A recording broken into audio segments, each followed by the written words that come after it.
Hello people of YouTube. So I just had a birthday, and my wonderful girlfriend Ellen asked me what I wanted to do for it. And I said, well, I don't know, it'd be kinda cool to go see Godzilla in IMAX. And she was like, that sounds awesome. So that's what we did. That's right, the biggest monster from the movies on the biggest screen in the country. Yeah, it was kind of exciting. So how was the film? Well, my experience at IMAX was unparalleled in terms of the sense of scale I felt with a movie. But I'll come back to this. I've also had a chance to see the film for a second time in a standard theater in 2D. So I've had a chance to look at the movie through two different lenses. I've given it some thought, and I definitely have some things I want to talk about. Well, let me start by saying that I really liked the movie, and that I was pleased to see a title like Godzilla handed to this type of filmmaker. Gareth Edwards has only directed one film prior to this one, if you can believe that. And it just so happens that I caught monsters on TV just a few nights before seeing Godzilla. And much like Godzilla, it's a film that focuses on the human characters and what they're going through. While the monsters are certainly a part of the story, they appear infrequently, and when they do, it's simply because they're acting within their nature,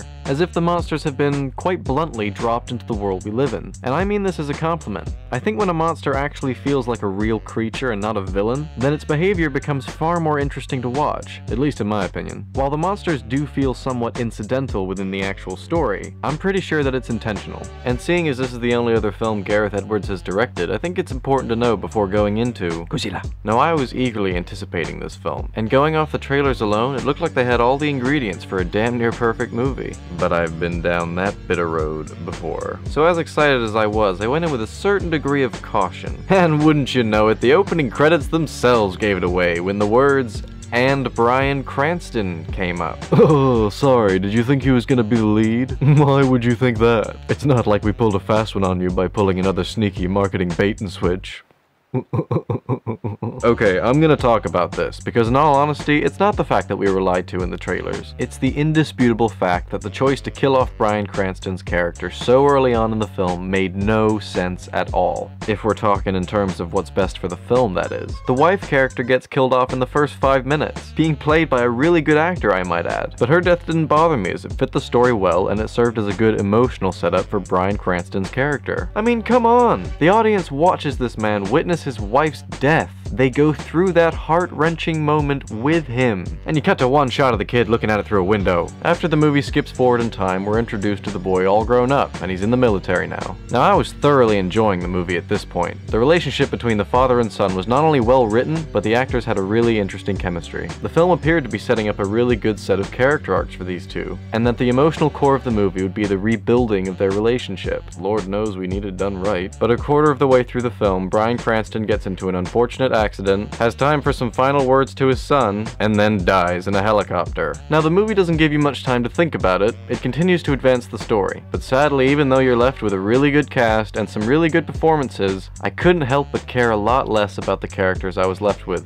And this wasn't my fault. The movie set this up and then just decided not to do it anymore. That cut to the zipper going over his face had many members of my audience laughing. And I'm not saying that killing off his character was a bad idea. Quite the contrary. It would have made for a great end to his character arc if he had to die at the end of the film to save his son. Then he says his final words to him. Imagine how much more emotional the scene at the end where he reunites with his family would have been had it followed his father's final words. But the fact that I was still able to thoroughly enjoy the film after this, I think speaks volumes about how well the rest of the film was executed. As a fan of monster movies, I was excited to see a more mature version of Godzilla, especially after Roland Emmerich's abysmal reboot, and that's definitely what I got. The effects were fantastic. They did a great job of selling the scale of the monsters and the impact that they had on their surroundings. But one of the main reasons I think the monsters in this film work so well is because they showed them sparingly. But I can also relate to the people who wanted just a little bit more of them. Not the people who are comparing this movie with Pacific Rim, which I love, by the way. But if you ask me, there isn't even a discussion to begin with. These movies so clearly have nothing in common except the fact that they both have big monsters in them. Well, Her has AI in it. Would you compare it to Transcendence? That's all I'm gonna say about that. But I can understand if you're one of the people who was frustrated when they finally gave Godzilla his big reveal, and then just cut away and showed the monster fight on the news. But I personally liked that they did something different with it, and I don't really have any complaints about the amount of action in the film, and I think there would be significantly less of those criticisms in general had they kept to the father-son storyline. Now, while this movie was intense and serious, it was justified in its tone, and I think the movie deserves credit for knowing when to have a sense of playfulness. This is a Godzilla movie after all. It should have some fun moments. And it did! No, not Jaeger's punching kaiju kind of fun, but I was flat out giggling in my seat when the Muto Yamato is destroying Hawaii Airport, only to be interrupted by Godzilla's massive foot coming down. These scenes are shot in a way that really allows you to take in the full scale of the spectacle.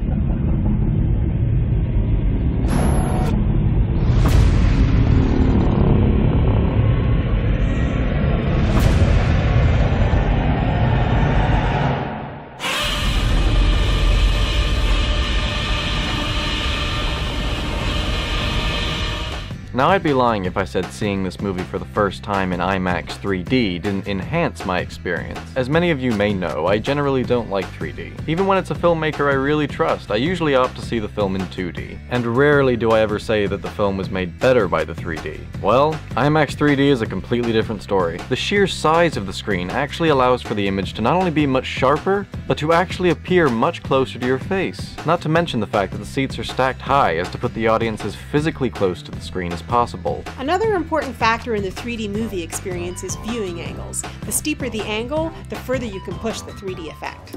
Imagine 4 lines drawn from the 4 corners of the screen to the tip of your nose. The lines make a pyramid shape. 3D images that come off the screen and into the theater can only appear within the boundaries of this pyramid, and IMAX's steeper viewing angles make a larger pyramid, which means images can come further out into the audience without distortion.